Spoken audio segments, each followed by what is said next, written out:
school.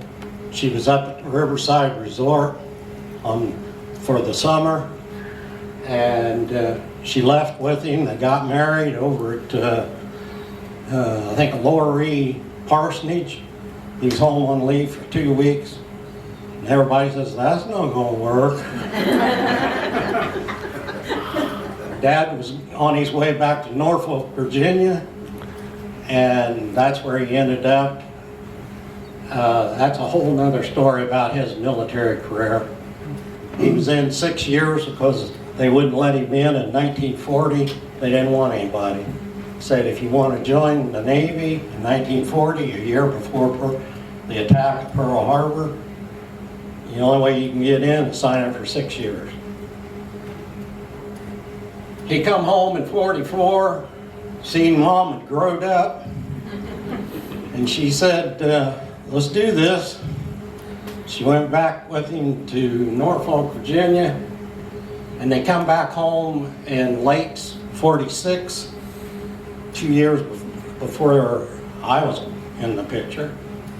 And they started the locker plant in behind Open Grocery, which was still standing when this picture was taken, and I think Harold Chatlish may have taken that picture.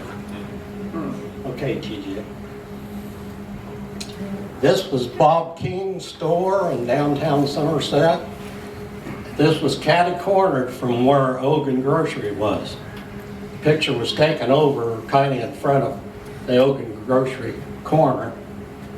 And King's had owned this, run this store for 3 generations. There was Roy King, there was Howard King, and then Bob King was in the service. He was an officer in the Army, I believe.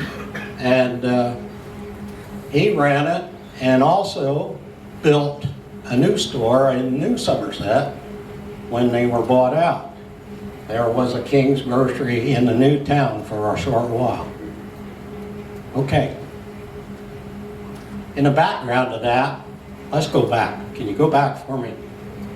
That was Floyd Bowman's garage, and Floyd Bowman drove school bus at Somerset for, I don't know, he wasn't near as many years as Tommy Mullet or Guy Bowman. Guy Bowman, I think, drove bus forever. And, but he drove a bus for a long time at Somerset. I think maybe Floyd quit driving after the consolidation of the schools. Okay, now we'll go. This picture was taken of Main Street, or not, yeah, Main Street, back by the school. As you can see, the trees were all cut off up by the trunks of the trees down that street. That's because they were moving buildings out of Somerset. And they had to widen the street. They cut all the limbs off. It was going to rake your old roof on your old house going up to the new town. They also moved the Christian church, which was a brick church. And it went right up this street. And it is still in New Somerset, the same church that was in Old Somerset. Okay. This is the Masonic Lodge in Somerset on the top floor, and the hardware in the bottom floor. And of course, this was after, you can see that Bob King's station is no longer here. The contractors had already started removing buildings in Old Somerset. This was probably about, it might have been first part of '64 that they were starting to take some of the buildings down. I think we're in '64. This picture was the last picture taken while the school was still standing. Picture was taken in '66. The Somerset School was used until December of 1965. There was nothing left of the town but the school.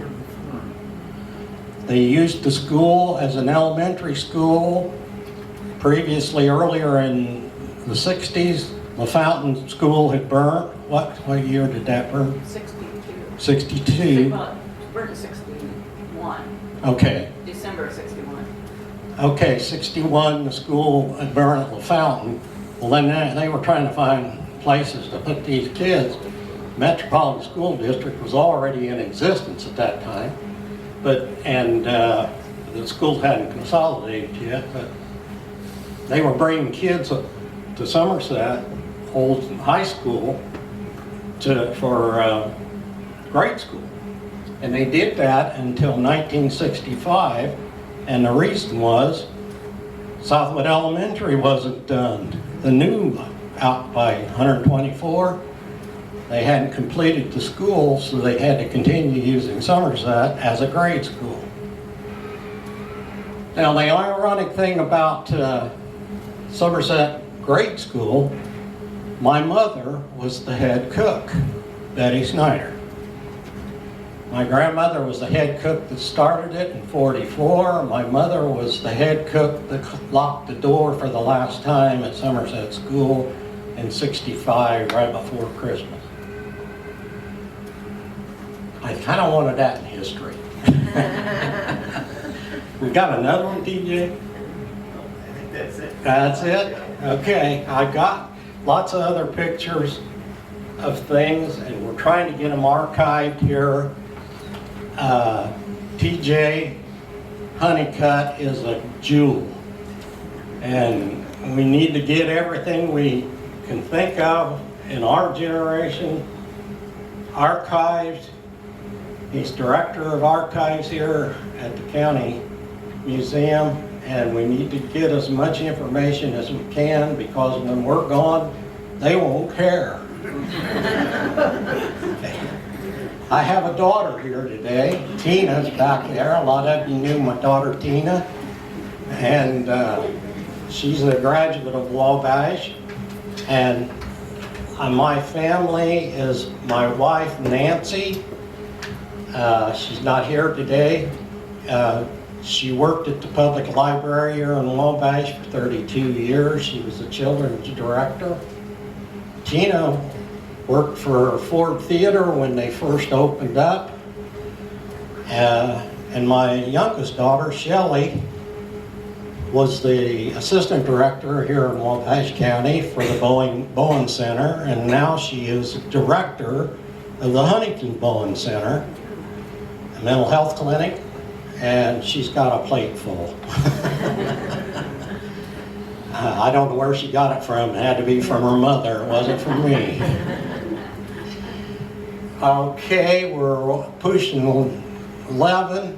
You want some, I want to, first of all, tell Teresa thank you for doing such a splendid job on this facility.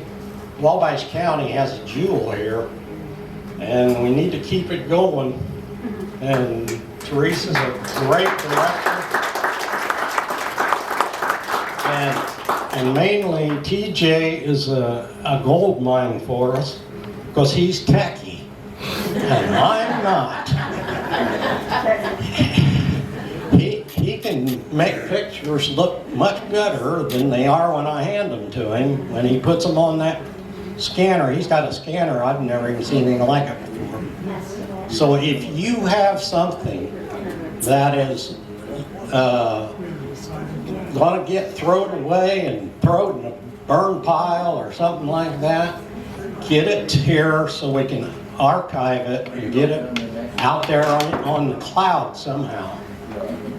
So future generations can know what we have and things about Somerset. I've got one other thing I want to do, and you people that are from Somerset can help me out. SSSOMMERRRSET, Somerset, Somerset, Somerset.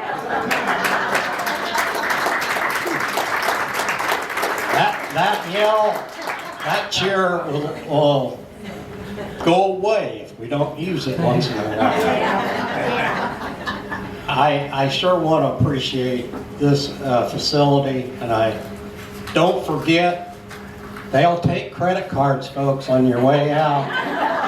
if you'd like to donate to this museum, because they have a terrific staff, and they are always welcome, even some of my stupidity, and they are interested in history, and that's what we need. We need to keep this building and this staff going. So thank you so much for being here, and I'm about to lose my voice.